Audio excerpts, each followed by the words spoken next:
ಗಾಂಧಿ ಭವನದಾಗ ಕೂಡಿದೀವಿ. ಅಲ್ಲಿಂದ ನಾವು ಮೆರಿಟ್ ಅಟೆಂಡಲ್ಲಿ ಕೂಡಿದೀವಿ. ರಾತ್ರಿ ಎಲ್ಲ ಅಕ್ಕನೂ ಇದ್ರು, ಎ ವಿ ಪಾಟೀಲ್ ಇದ್ರು, ಎಲ್ಲರೂ ಇದ್ರು. ಇದು ಏನಾಗೈತೆ ಸರ್, ನನ್ನ ವೈಯಕ್ತಿಕ ಅನಿಸಿಕೆಗಳನ್ನು ನಾನು ಹಂಚ್ಕೋತೀನಿ ಅಷ್ಟೇ.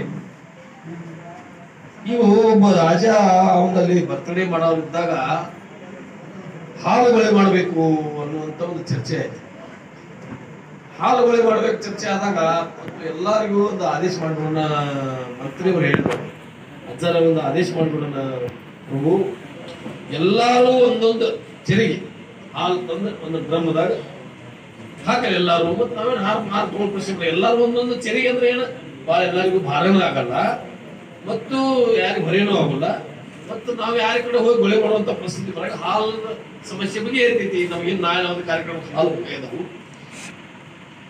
ನಾ ಏನು ವಿಚಾರ ಮಾಡಿ ಎಲ್ಲರೂ ಹಾಲು ಹಾಕ್ಲಾಕತ್ತಾರ, ನಾವೊಬ್ಬ ಒಂದು ಚೆರಿಗೆ ನೀರು ಹಾಕಿದ್ರೆ ಏನಾಗೋದೈತಿ ಅಂತೇಳಿ ನಾವು ವಿಚಾರ ಮಾಡಿ.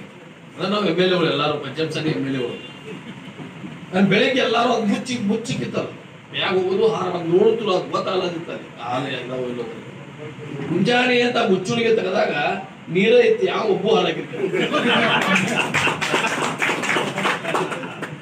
ನಮ್ಮಲ್ಲಿ ಹೆಂಗಾಲ ಗೊತ್ತಿಲ್ಲ ಸರ್, ನಾನೊಬ್ಬ ಹೋರಾಟದಾಗ ಪಂಚಮಸಾಲಿ ಬೆಲೆ ನಾವು ಹೋರಾಟದಾಗ ಭಾಗಿಯಾಗಲಿಲ್ಲಂದ್ರೆ ಏನಾಗುದೈತಿ, ನಾಳೆ ಹರಿವತ್ತೆ ಅಂತ ಎಲ್ಲಾ ಪಂಚಮಸಾಲಿ ಅವ್ರು ರಾಜೀನಾಮೆ ಕೊಡ್ಲಿ, ಅವ್ರ ಅಪ್ಪ ತಿಳಿಲೇ ಮಾಡ್ತಾರೆ.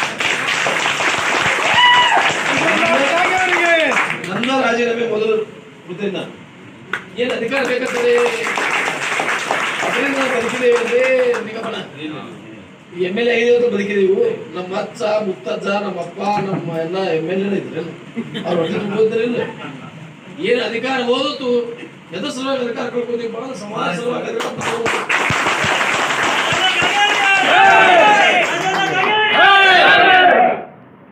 ಒಂಟು ಮೂರಿ